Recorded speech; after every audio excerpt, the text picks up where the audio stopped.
Big bolts had been driven home at the top and bottom, and the children inside could not possibly get out.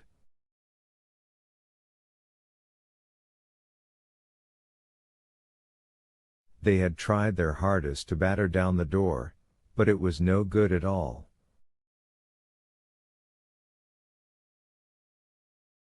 They were sitting inside the store cave, feeling angry and exhausted. The man had brought them food and drink, but they had not touched it. Tim was with them, lying down with his head on his paws, half angry with George because she hadn't let him fly at the men as he had so badly wanted to.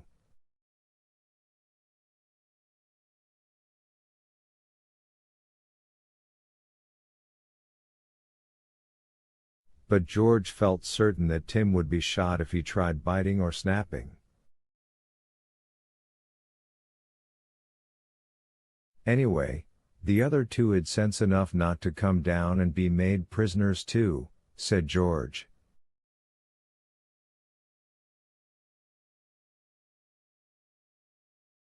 They must have known there was something funny about that note when they saw I had signed myself Georgina instead of George.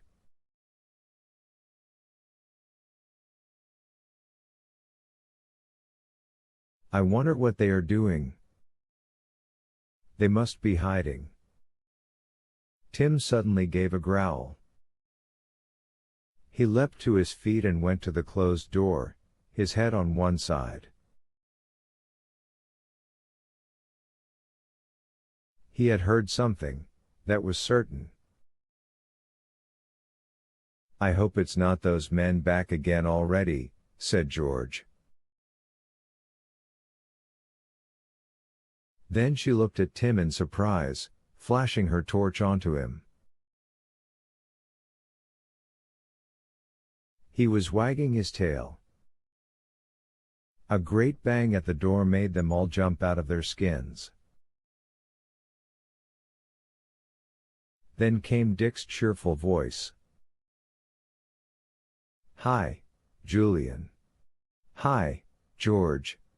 Are you here?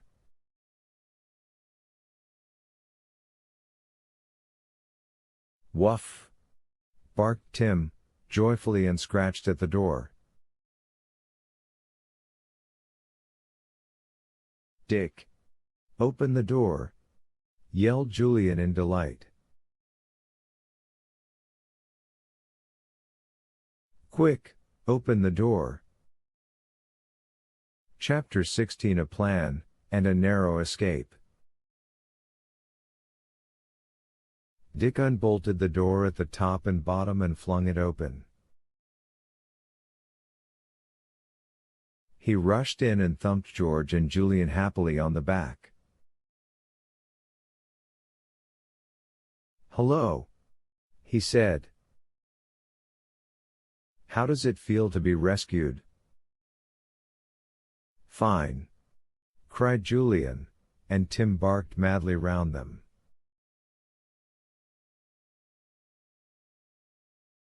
George grinned at Dick. Good work, she said.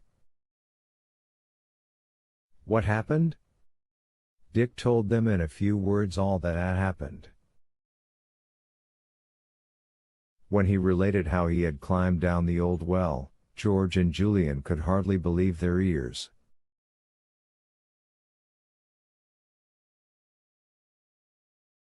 Julian slipped his arm through his younger brother's. You're a brick, he said. A real brick. Now quick, what are we going to do? Well, if they've left us our boat, I'm going to take us all back to the mainland as quickly as possible, said George.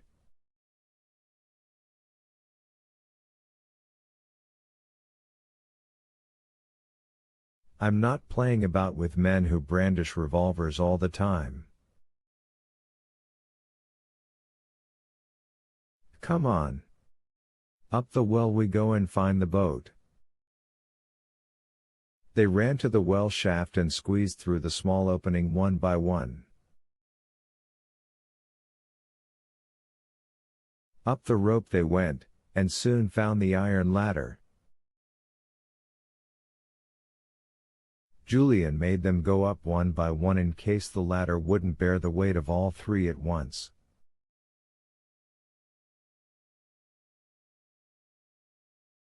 It really wasn't very long before they were all up in the open air once more, giving Anne hugs, and hearing her exclaim gladly, with tears in her eyes, how pleased she was to see them all again.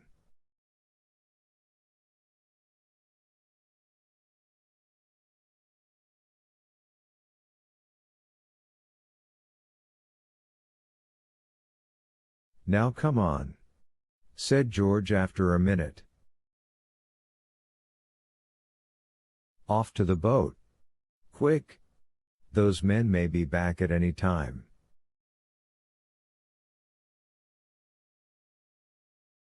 They rushed to the cove. There was their boat, lying where they had pulled it, out of reach of the waves. But what a shock for them. "They've taken the oars," said George, in dismay. "The beasts! They know we can't row the boat away without oars.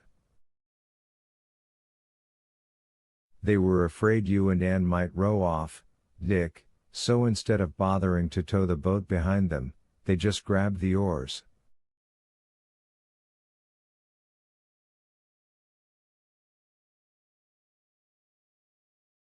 "Now we're stuck.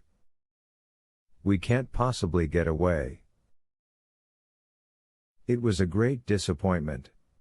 The children were almost ready to cry.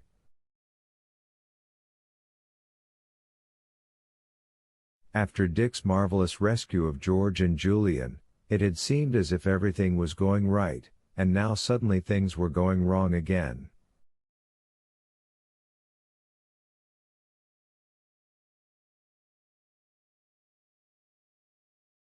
"We must think this out," said Julian, sitting down where he could see at once if any boat came in sight.